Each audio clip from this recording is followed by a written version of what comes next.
Good morning, everyone. Thank you for joining me today as we explore the concept of multiliteracies and its relevance to our work in PDHPE.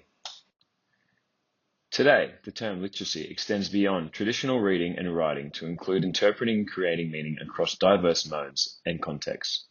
In our role as PDHPE educators, this shift offers an opportunity to deepen student engagement and prepare them for real-world challenges. This presentation will define multiliteracies, highlight their importance in education, and show strategies to integrate multiliteracies into PDHPE teaching practices. So to define multiliteracies, we're going to look at the social cultural perspective to start off with. So these are the environments in which communication takes place. For our students, this includes classrooms, family life, extracurricular activities, digital platforms, and the broader community. Each social world demands distinct communication skills.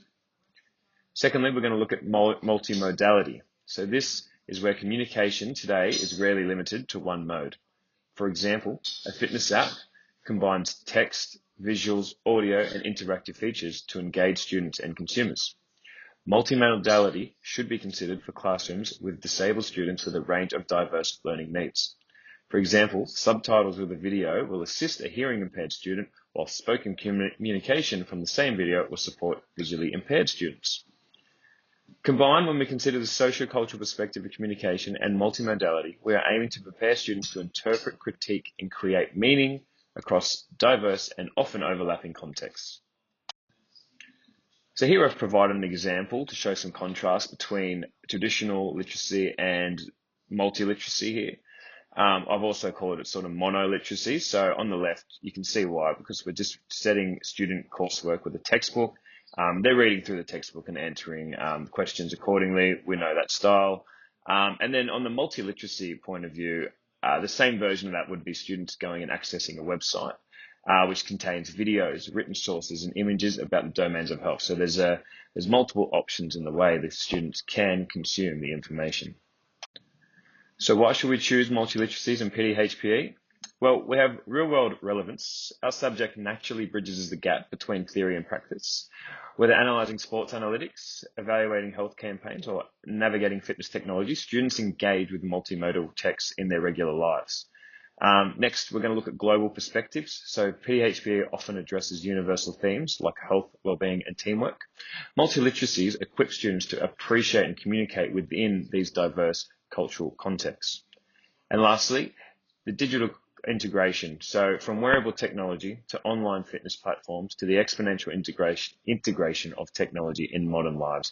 Our field is increasingly influenced by digital advancements. So understanding how to critically engage with these tools is essential for our students' personal and professional growth. So now we will discuss multiliteracies and how they can be incorporated into PDHPE practice, and I'll give some examples in the following slides.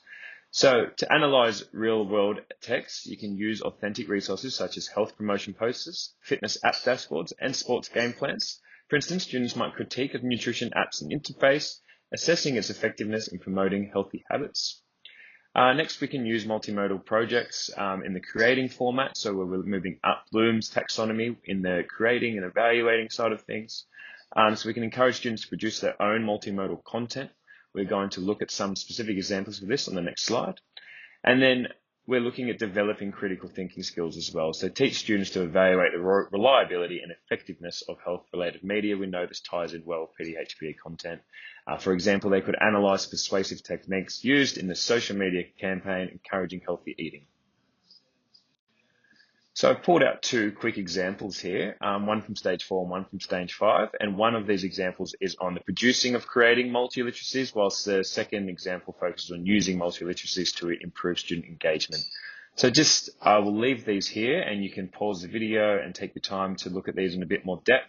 But I've just related an outcome and content point and an activity example of a multiliteracy approach would be to create video infographic presentation outlining and discussing the physical, social, and spiritual benefits of participating in physical activity in an outdoor environment.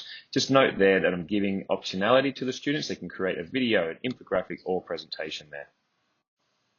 So in my stage 5 example here, I'm using multiliteracies to improve student engagement with the topic. So this example is a head coach video. This is something we already do in our classrooms.